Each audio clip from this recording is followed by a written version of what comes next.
Welcome guys, I am Freddy and you're watching C7 TV. Today guys, I'm bringing you a very special episode, and I think it's gonna be the most important episode until now on C7 TV. It's a complete ultimate guide of Battlefield 3 tips. 30 tips guys, how to actually improve in Battlefield 3. And I'm not talking about KD guys, that's very important. I'm talking about playing the game how it's supposed to be played. So without further ado guys, let's start with the first one, and I think it's the most important. Please guys, spot your enemies, very important. Mark your enemies for your teammates or your squad. It's a very useful function of the game. Also for the bipods, if you don't want to apply your bipod, you can move your player a little bit so you can aim down the sights faster and without deploying your bipod. Then we got guys, do not run with your flashlight or laser run unless you're in close combat, close quarters situations, and you can turn it off by pressing up on your D-pad or T on your PC.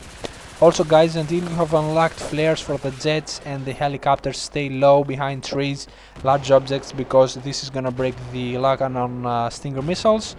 Also guys, there's a thing, if you don't know, that's called scope glint, and scope glint is supposed to be like the reflection of sun on the sniper scopes. And if you have scopes that are 6 zoom and above 8 zoom, 12 zoom, there's a scope glint. But if you have a 4.2 and below, there's no scope glint whatsoever, so this actually makes sniping a little bit more easier. Also guys, don't sprint around things, sprint to cover, and by that I mean that if you want to get in cover, you can go ahead and sprint to get behind an obstacle, behind a tank or a building. But if you're sprinting and you just want to turn to sprint and take a left turn, there's probably gonna be someone waiting for you, so it's actually better to walk and strafe when you're getting out of a corner and not sprinting. Continue here guys, don't throw ammo and med packs in front of you when your opponent blocks your views and your bullets.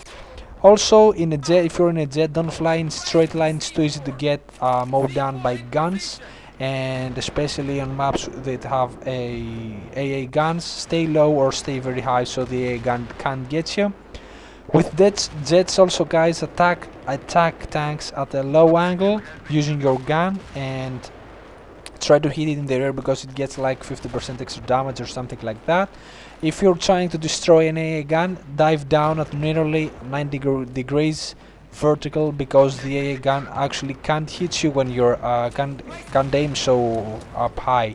Also guys, when you're in a dogfight and you're turning to see where your enemy is, or you're chasing an enemy, switch to third-person view.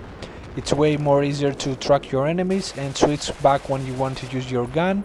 Also guys, on scout and transport sappers, you can repair, the passenger engineer can repair the helicopter.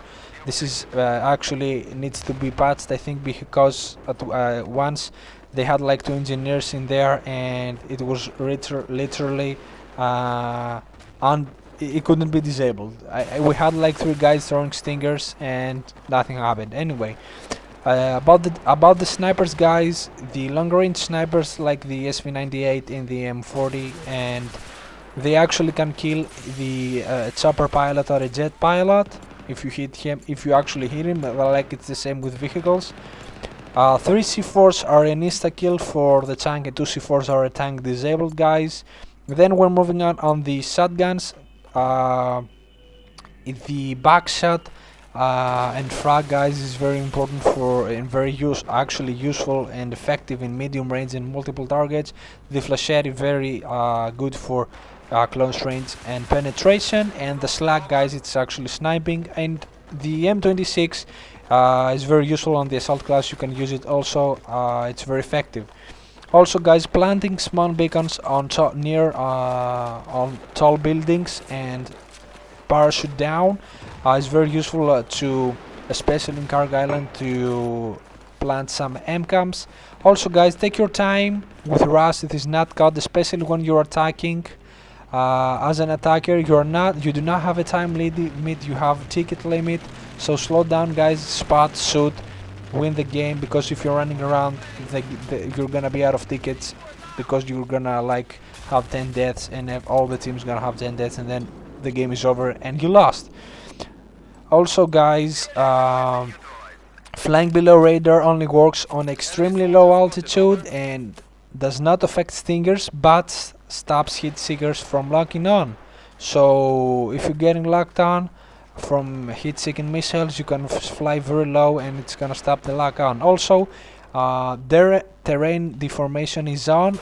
I'm not sure if it's on in consoles. Anyway, C4 and RPG can dig a hole in flat surfaces, and you can actually deploy your boat and get some good cover. Also, on the PC guys, two hands on keyboard is way more effective to fly Jet Chopper than a keyboard and a mouse. Also, fighting tunnels will get you killed guys, because it's a straight line.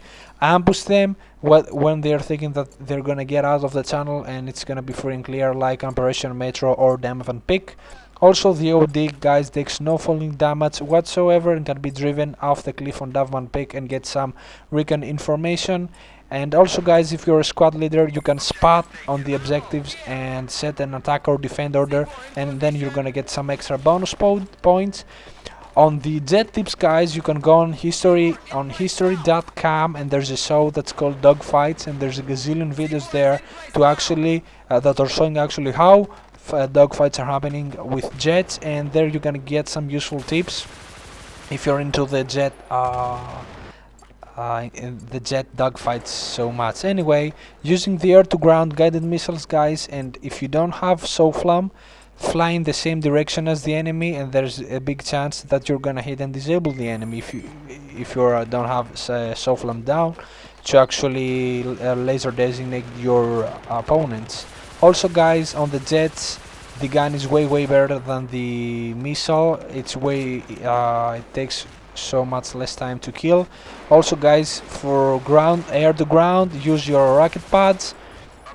Are way better than guided missile and are way better than the gun. And when you're up against a group of enemies guys, try to target individual enemies and not shoot at the bunch of enemies, because most likely you're gonna wound them, you're not gonna kill anyone, and they're gonna turn and they're gonna see you and fucking kill you instantly.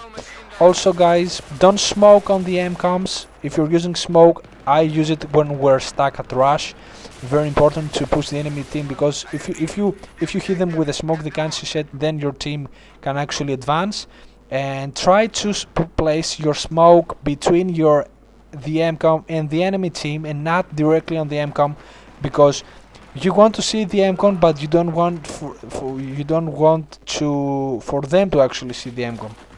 Also guys, you can jump on your teammates' map and fly on high places like in Tehran Highway, and put a spawn beacon there on the highway and snipe. Also on the LMGs guys, the accuracy is getting greatly low when you're shooting over 7 bullets, so try to keep your bursts at 5 to 7 bullets each time. Also guys, don't reload after immediately killing an enemy, because everyone can see you, everyone can see that you're actually killed an enemy, especially if you have 15 bullets and more on the clip. It's the most dangerous time to actually reload your gun. That was about it for today's episode guys. Thank you for watching, I hope you liked it. Subscribe if you're interested in staying up to date in games, consoles and all that stuff. Now guys, go and plant some MCOMs like a boss. And as always, have a nice day. I'm out. Let the bass kick.